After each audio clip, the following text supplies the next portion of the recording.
Friends, जय माता दी। कैसे हैं आप सब? दोस्तों, साल का दूसरा ग्रहण आ रहा है, चंद्र ग्रहण है और 5 जून की रात में लगने जा रहा है। इसका असर सभी राशि के जातकों पर बहुत ही गहरा पड़ने वाला है।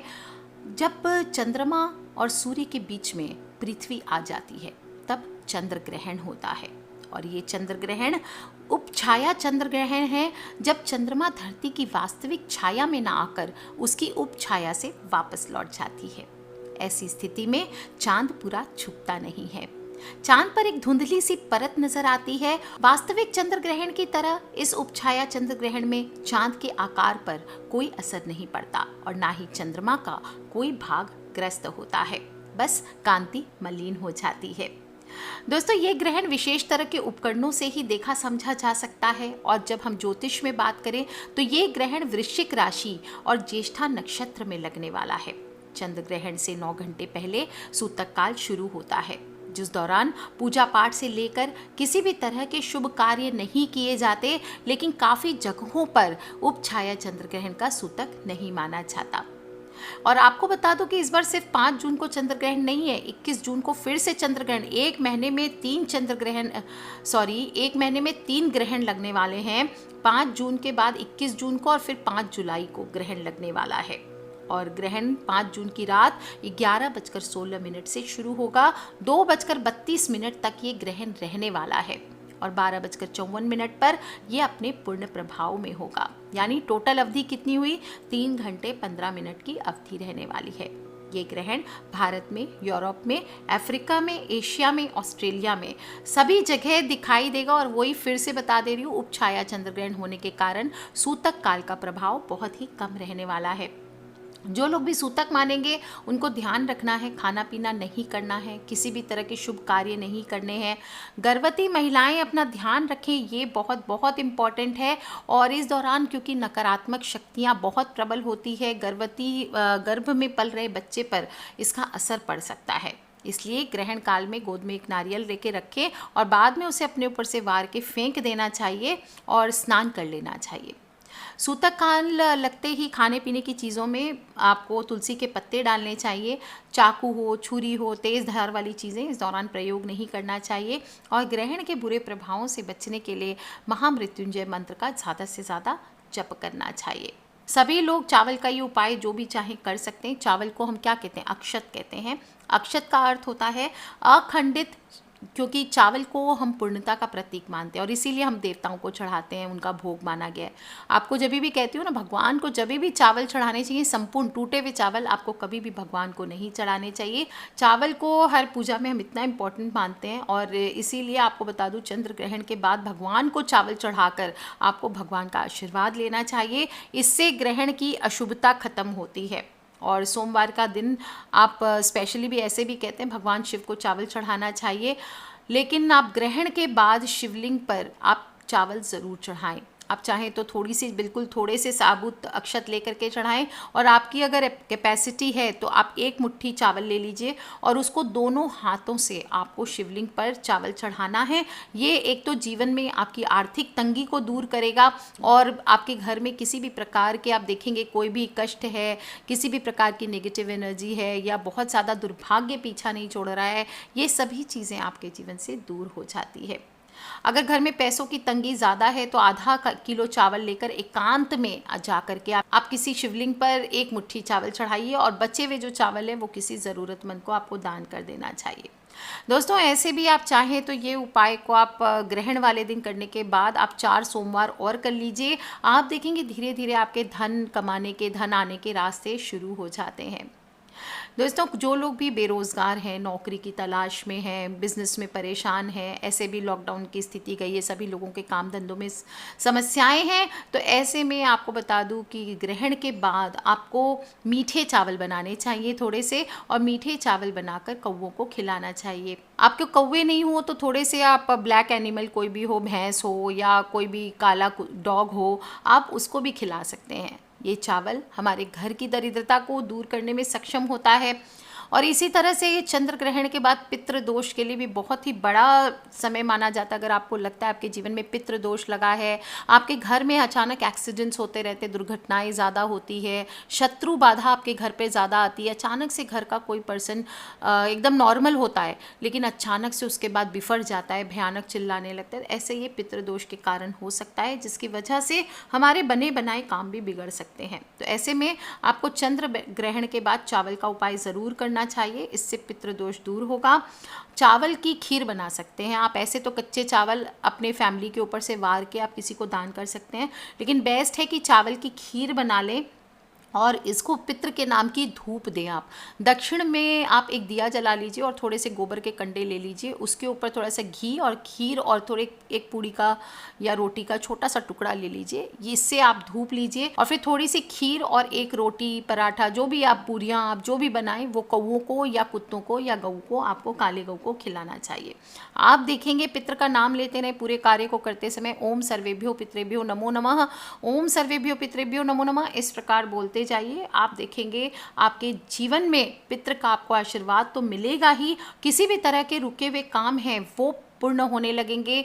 पितृ की कृपा से ही धन संबंधी कार्यों में विशेष सफलता प्राप्त होती है, इसलिए कहीं काम का अटकाव होगा, कर्ज चढ़ गया है, कर्ज की प्रॉब्लम हो रही है, वो सभी चीज़ आपके पितृ की कृपा से ज़रूर पूर्ण होगा। ऐसे भी मैं कहती हूँ कि ग्रहण बहुत बड़ा दिन होता है, इस दिन आपको किसी गरीब को दान ज़रूर देना चाहिए, अन्न का दान। और ग्रहण के बाद आप अन्न का दान कीजिए, पहने हुए वस्त्र का दान कीजिए गरीब को, ये बहुत अच्छा है। और नहीं तो आप इसके बाद जैसे अमावस्या तिथि को आप भोजन कराते हैं ब्राह्मण को, तो अगले दिन स्नान करके सुबह किसी ब्राह्मण आदि को, गरीब आदि को भोजन खिलाएं, इससे भी पुण्यों की प्राप्ति होती है और जीवन में अस्थिरताएँ हैं तो वो दूर हो जाती हैं। तीसरी चीज़ है आपकी कुंडली में अगर चंद्रमा अशुभ फल दे रहा हो। कैसे पता चलेगा? कई लोगों को कुंडली पॉसिबल नहीं होता है दिखाना, मैं भी इतना नहीं देख पाती हूँ, और अच्छे ज्योतिष आपको नहीं मिलते हैं कि आप कुंडली में चंद्रमा वीक है कि किस परिस्थिति में। तो अगर आपको बार बार डिप्रेशन आता है, अगर आपको रोना आता है, हर काम बनता बनता बिगड़ जाता है, आपकी मम्मी के साथ आपकी नहीं बनती, माँ से आपकी नहीं बनती, तो आप समझ जाएं कि कुंडली में आपके चंद्रमा कहीं ना कहीं आपको अशुभ फल दे रहा है। तो ऐसा क्या करना है आपको? फिर चंद्र ग्रहण के बाद अपनी माता से, आपकी जो माँ होंगी उनके साथ एक मुट्ठी भर चावल आपको दान लेना चाहिए, है ना। और फिर उन चावलों की खीर बना करके उसमें रोटी को कूट करके मिला दीजिए, पूरा चूर चूर कर दीजिए, हाथ से उसको छोटे छोटे टुकड़े कर लें और फिर इसे आप किसी गरीब को या कोई भी कौवा आदि को आप ये खिला सकते हैं।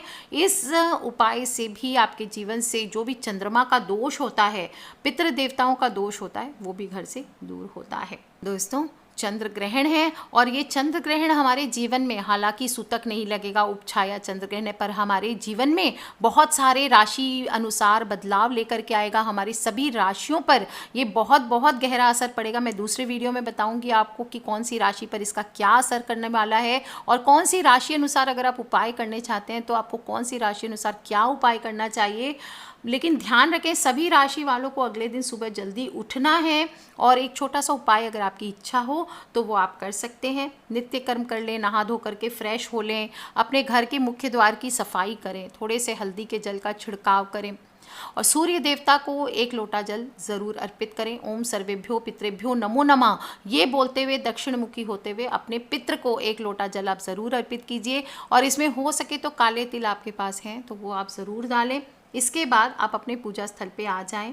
वहाँ पर पूजा स्थल नहीं रखा है घर पे तो एक पाटिये पर एक लाल रंग का रेशमी कपड़ा आप रख लें छोटा सा, और इस लाल कपड़े में आपको चावल के 21 दाने लेने हैं। चावल के 21 दाने मीन्स देख लें कि लंबे बासमती चावल, देहरादूनी चावल, ये लंबे होते हैं दाने, टूटे हुए कम होते हैं, ये लीजिए, ये बेस्ट है। धो लें उन चावलों को और थोड़ा सा बिल्कुल एक चुटकी हल्दी मिला के उसे रगड़ के आप पीले कर लें। अब ये हल्दी से आपने जब पीला कर लिया तो इस कपड़े में जो छोटा लाल रेशमी कपड़ा आपने लिया है उसमें इन चावलों को बांध लेना है और माता लक्ष्मी जहाँ पर भी है आपके पास वहाँ पे आपको ये चावल की पोटली रख देनी है।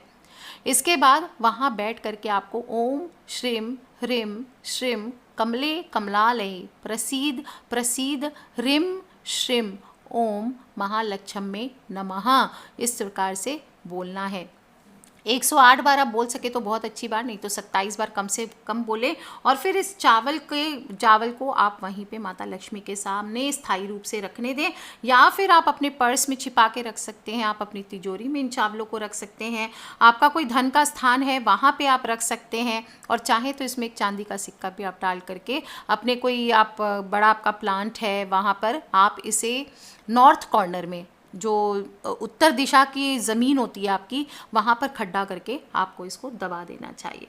दोस्तों, इस उपाय से माता लक्ष्मी की कृपा प्राप्त होती है और धन संबंधी सभी रुकावटें आपके जीवन से दूर होती है। और आपको बता दूं कि आप चांदी की एक छोटी कटोरी में थोड़ा गाय का दूध लेकर के उसमें चीनी यानी शक्कर और उबले हुए चावल, उबले हुए बॉईल कर लें पहले चावलों को, खीर नहीं बनाना है, चावल अलग उबालें, दूध और चीनी अलग मिलाएं, और फिर मिलाकर आप जब चंद्रमा उदय होगा, जब ग्रहण के बाद, तो स्नान करके उस समय आप चंद्रदेव को तुलसी की पत्ती डाल करके ये आप भोग के रूप में अर्पित कीजिए। और फिर आप अपने स्थान पे खड़े होकर के 4 बार घूम लीजिए। इस प्रकार आप ये प्रक्रिया करते हैं। सुबह वो कटोरी जो रहेगी खीर की, वो आप किसी गरीब कन्या को, या दूध वाली जो दूध और चावल की खीर रहेगी वो आप किसी गरीब कन्या को दान कर दीजिए। एक उसके साथ आप कोई भी वस्त्र अगर हो सके वाइट कलर का तो वो दान कीजिए। आप देखेंगे इससे भी आपके जीवन की बहुत सारी प्रॉब्लम्स दूर होती है, कठिनाइयाँ दूर होती है, चंद्र दोष आपके जीवन से दूर होता है। दोस्तों, ये चंद्र ग्रहण बहुत इंपॉर्टेंट है। जिन लोगों की शादियाँ नहीं हो रही है वो ये कटोरी में चावल और दूध वाला उपाय करके आप मेहंदी भी उसके साथ दान करें, एक वस्त्र, लाल चुनरी और मेहंदी दान करें गरीब कन्या को। इससे भी आपके सुयोग्य वर की तलाश पूरी होगी और आपके घर में शीघ्र मांगलिक कार्य संपन्न होंगे।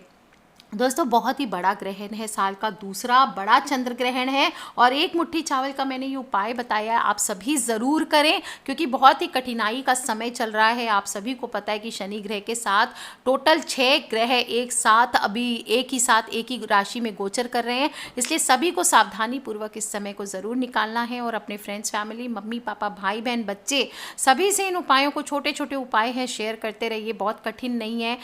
हमारे घर में ये छोटे छोटे उपाय करने से क्या होता है, शुभता आती है, हमारे घर की जो नेगेटिव एनर्जी होती है वो घर के बाहर जाती है, और जब ये बाहर जाती है तो हमारे जीवन में पॉजिटिविटी अपने आप आती है, हमारे सारे काम अपने आप बनने लगते हैं, हमारी जीवन की सारी कठिनाइयाँ अपने आप दूर होती है। तो एक मदद का हाथ दूसरों से भी बढ़ाइए, सभी के साथ शेयर करें, अपने फ्रेंड्स, फैमिली, मम्मी पापा, भाई बहन, बच्चे। और हाँ दोस्तों, इस वीडियो से रिलेटेड अगर किसी भी प्रकार के क्वेश्चन हो प्लीज़ मुझे वीडियो के नीचे लिख करके भेज दें, और खिलखिलाते रहे, मुस्कुराते रहे, सब्सक्राइब करके रखें ताकि आने वाली वीडियो से आप और मैं कनेक्टेड रह सकें।